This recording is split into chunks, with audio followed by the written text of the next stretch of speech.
Simula nung dumating yung anak ko sa buhay ko, nagkaroon ng direksyon lahat. Isa po akong single dad. Ayun, so katulong ko yung nanay ko sa pagpapalaki dun sa anak ko.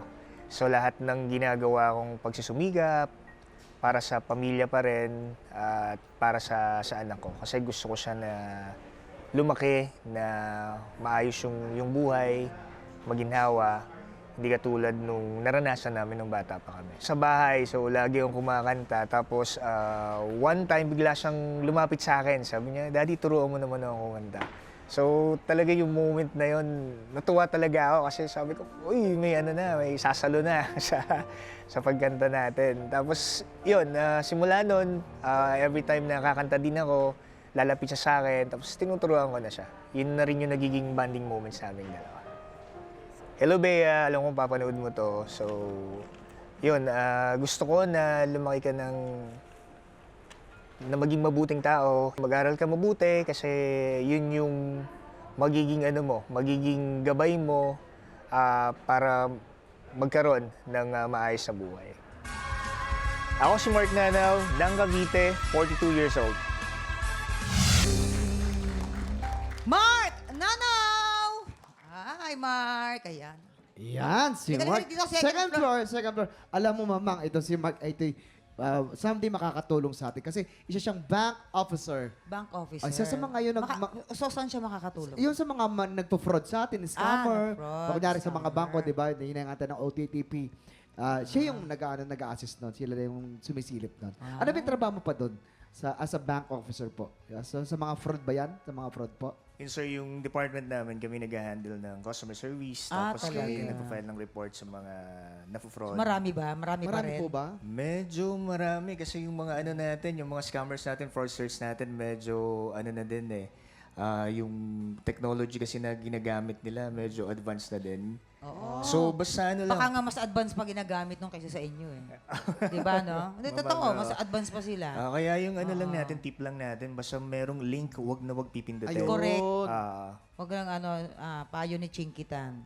Hindi, chikitan yan. Sorry, Si sorry. Mark yan. Hindi. Natanggal natin ang kaba niyan. Pero Oo. ako na-fraud na ako eh. Hindi ako nagki-credit card. Hindi. Nasa isang concert ako, nag-rehearsal ako sa Araneta. Tumatawag sa akin yung manager ng bangko. Nasaan ka? Dito po sa Araneta. Oh, bakit yung mo, ginagamit sa Hong Kong? Ginamit. Kaya magmula nun, di na ako nag-credit card. Kaya delikado. Diba, no? Delikado. Naku. Talaga yung mga... Tsaka bumawi ka dito ka na bumawi. Kaya Nag-fraud ako, nga, nag-fraud talaga ako. yung mga pogo. Halika. Tanungin natin kung ano masasabi ng ating mga inampalad. Hindi siya pogo, mamang. Ano? Pero kalaban nila yun. Illegal pala to si Mark eh, ha? Pogo. Oh. Mark, gusto ko yung yung dynamics mo, yung treatment mo rito. Pero it's almost the same as the original.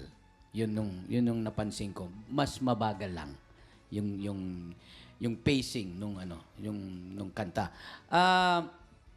Dito sa bandang first, second, okay.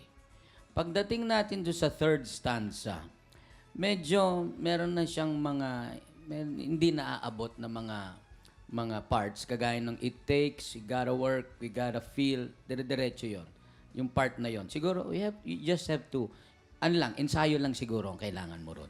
Kaya lang, banda doon sa dulo, dahil medyo nag-retard yung timing niya, medyo hindi nahuli yung tamang niya, kung saan mo dapat ipumasok.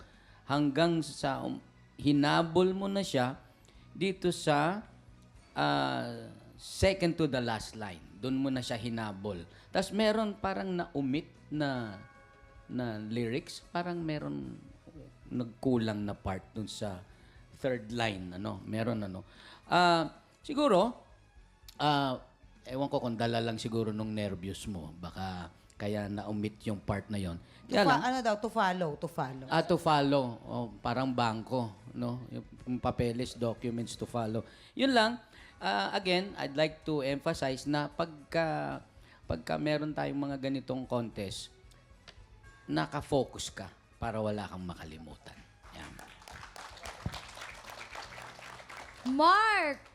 alam mo, ang ganda ng boses mo, ang quality ng boses mo maganda. Yun din yung napansin ko siguro sa unahan, yung timing. Ewan ko kung style mo ba siya na pinadedelay mo. Siguro, wag mo lang siyang gawin ng sunod-sunod kasi parang nalilate na. Yun lang napansin ko. Siguro nung nag-build up na kasi, we gotta work, we gotta feel. Parang yun kasi yung highlight nung song. Sana nasabayan mo yung areglo kasi medyo nandun na eh. Parang sana nabigyan mo siya ng konting power lang. But, yun sa dulo, may konti na delay din. Yun yung napansin ko. But maganda ang rendition mo ng song na to. Nabigyan mo siya ng bagong flavor. So, congrats. Maraming salamat sa ating mga inampalan. Ito na, alamin na natin kung ilang stars ang iuwi mo mula sa ating mga inampalan. Mark, eto na ang mga bituing ibibigay ko sa iyo ngayong araw.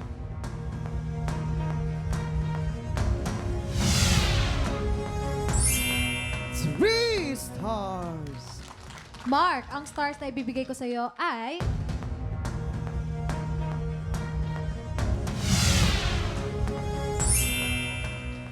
Three stars. Thank you, Mark. Mamaya natin alamin naman kung ano ang stars na ibibigay sa'yo ni Papa Renz. Ang susunod nating kalahok, Janelle Estor.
Tik Tropa, pinanood mo hanggang sa dulo itong video na ito?